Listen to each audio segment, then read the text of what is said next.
Special Barangay Election sa Bohol gipahigayon sa temporaryo nga presinto. Matag voting center gipabantayan og mga pulis gikan sa rehiyon. Usa sa mga lungsod sa lalawigan sa Bohol wa pa makabangon kapin sa kabuan human maigo sa linog. Ang namunuan sa ilawom sa tulda nag-opisina. Dulaan sa usa ka bilyon ka pesos ang gikinahanglan alang sa pagpaayo sa mga eskwelahan nga naguba sa bagyo ug sa linog. Mga biktima sa bagyo ug linog gilingaw ni Manny Pacquiao sa iyang labing ulahig nga kadaugan. Piso-piso campaign alang sa pagtukod og balik sa City Hospital gipaundang sa Visayas Ombudsman. Matod pa wa kini permit gikan sa DSWD.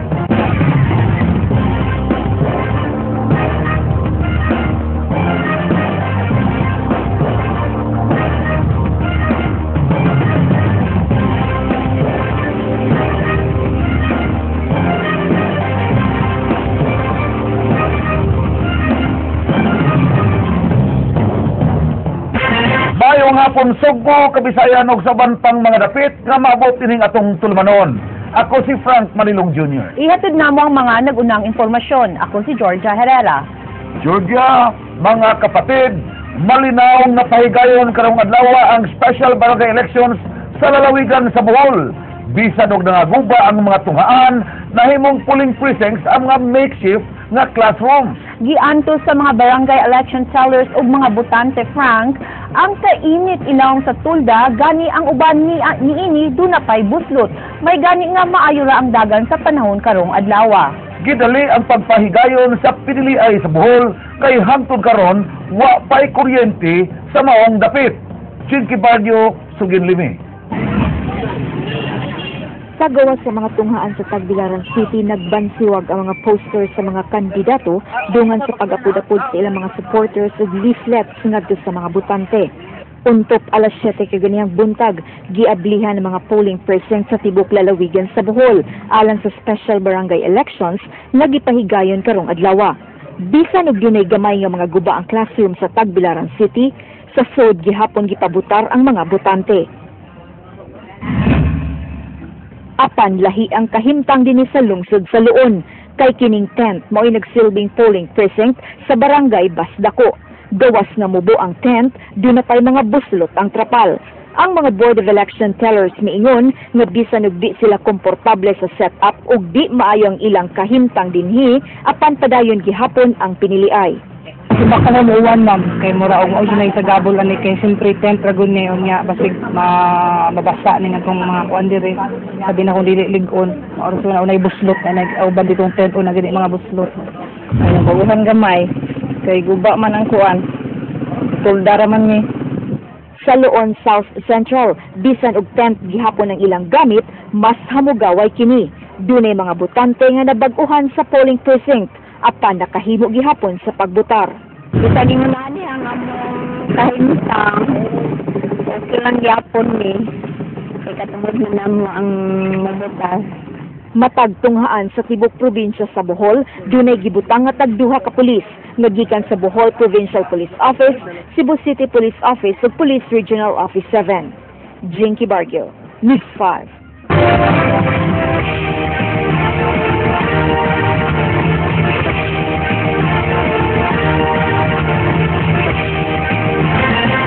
Atong sayran karon ang labing uwahing kalambuan sa gipahigayong special elections sa lalawigan sa Bohol. Ning tungura gipahigayo na ang pag-ihap sa mga baluta. Tuyo ning gisayo kay wa pay kuryente sa maong lalawigan. Atong balikan si Jinky Bagyo. Jinky, kumusta ang counting of ballots karon diha sa probinsya? Yes, attorney, alas 3 ang takna karong hapon dihang gitak-upan na ang piniliay dinhi sa lalawigan sa Bohol. Dining kasamtangan nagpadayon pa ang paghihap sa mga balota sa tanang polling precincts. Kaganiha lang sab temporaryo mibalik ang elektrisidad dinhi sa Bohol alang ining maong eleksyon apan way kasiguruhan kung hangtod asa kutob mulanat ang supply sa kuryente. Apan bisan pa man niini nabala gihapon ang COMELEC nga basin og kalit nga mapaong ang kuryente tungod sa kadaghan nga migamit niini. Apan gipasalig sa COMELEC attorney nga dunay na sila andam nga solusyon alang niini. Aniya ang pamahayag sa Assistant Regional Director sa COMELEC kabahin ni ining maong suliran. dili man ni normal pa nga pag-provide nila sa mga supply for the purpose of this election. So simbakuhay og ma-underload, so burnout. So likayan na nato. So mo nang andam mga to. Attorney, matod sa COMELEC, buhaton nila ang tanan aron nga magmalampuson gayud ang piniliay karong adlaw kay wa na matod pay lain pang special nga eleksyon human niini. Attorney? Dili gawa sa pagkaway kuryente. Unsa may laing mga problema nga nabangtan ganiha sa pagpahigayon sa eleksyon diha sa Bohol. Attorney? Gawa sa pagkawalay kuryente. Atong balikan si Jinky Baguio mga kapatid kay naputol siya sa iyang linya tuwa siya karon base sa lalawigan sa Bohol. Samtang gisiguro sa pangu sa Police Regional Office 7 nga dunay duha ka pulis nga bubantay sa matag polling precinct sa mga tunghaan sa lalawigan sa Bohol. Niadtong Sabado sa kadlawon sa pantalan sa Naval Forces Central kon NAVFORCEN gipahigayon ang end of ceremony sa 743 ka PNP personnel nga gipada sa maong probinsya alang sa special barangay elections nga gipahigayon karong adlaw. Ray Pasaporte, Suginlimi. Halos usa ka libong nga mga pulis ang sakay ining LC-551 PRP Dagupan City, barkong gipanag-iya sa Philippine Navy. Mitambong mismo sa maong seremonya silang COMELEC Chairman Sixto Brillantes, Commissioner Elias Yusuf o COMELEC 7 Regional Director Timmy Lambino. Si PRO 7 Regional Director Danilo Constantino nagkanayon nga sa nagkalabayng barangay eleksyon niadtong Oktubre 28, wa niya matuman ang gipangayo sa COMELEC nga tagduha ka pulis nga pabantayon kada presento tungod sa kakuwang siyang mga sakop. Apan sa piniliay karong adlaw, duha na ka pulis ang magbantay sa matag polling precinct. We're not able to comply with the minimum requirement of 2 PNP personnel per polling center because we don't have enough PNP personnel to comply with that minimum requirement. That's why we're called for. You are pulled out from your respective units to be deployed and to be implemented in the province of Bohol for this barangay election. Sa iyang bahin si Chairman Brillantes, diawag sa kapulisan nga ipatuman ang limpyo ug hapsay nga piniliay sa Bohol nang hinaot siya nga walay motumaw nga kagubot sa Bohol ug Zamboanga City. Because of the disaster that happened in Bohol, we are very unlucky that we wanted to finish everything last October 28.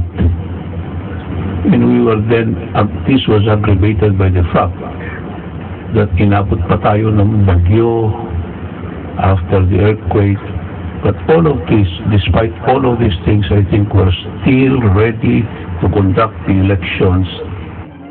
Si Commissioner Yusuf mao'y iyang gitahasan sa Bohol samtang siya mao'y mudumala sa Zamboanga City.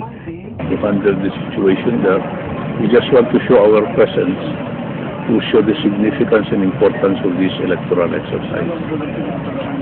So, tahimik lang sana tayo, tapusin na natin kaagad para mag-uumpisa na kasi yung bagong term ng mga barangay sa November 30. So dapat matapos na natin ngayon para maka-turn over na lahat by November 30 for the new set of barangay officials. Ray Pasaporte, News 5.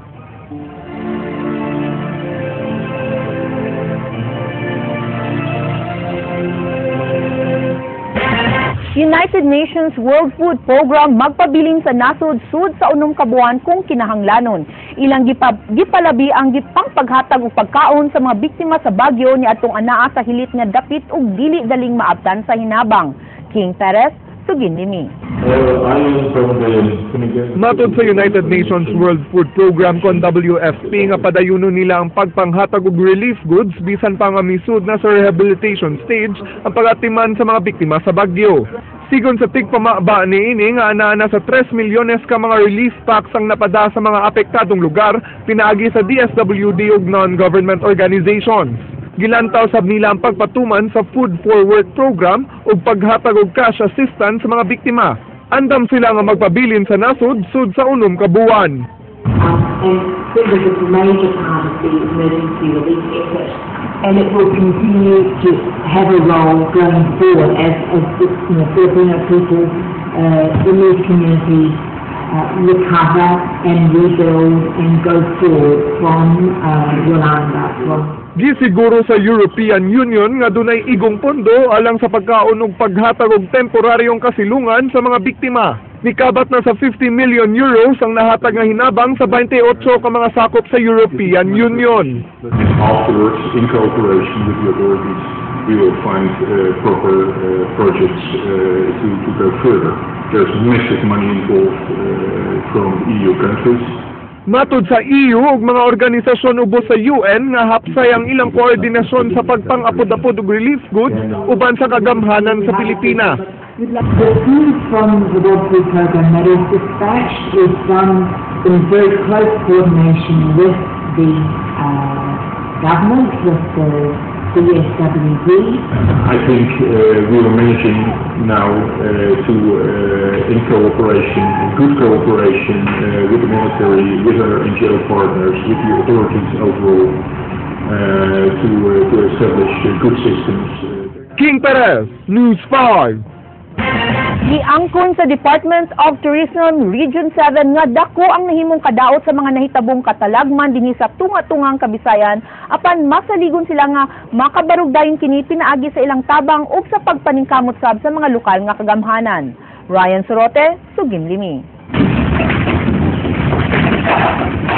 Sunod-sunod nga miigo sa Kabisayan ang mga katalagman sa Masalilog ug Bagyo. Dako kinig nahimong kadaot sa mga patigayon lakit na ang industriya sa turismo.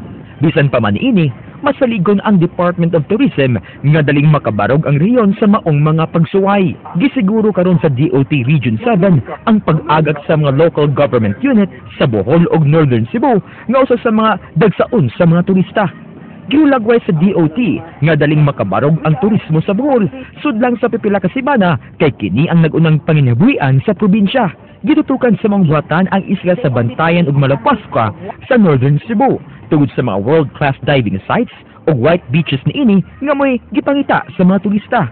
We are going to recover because we have already written to the Philippine Commission on Sports and Scuba Diving to do assessment of our dive sites.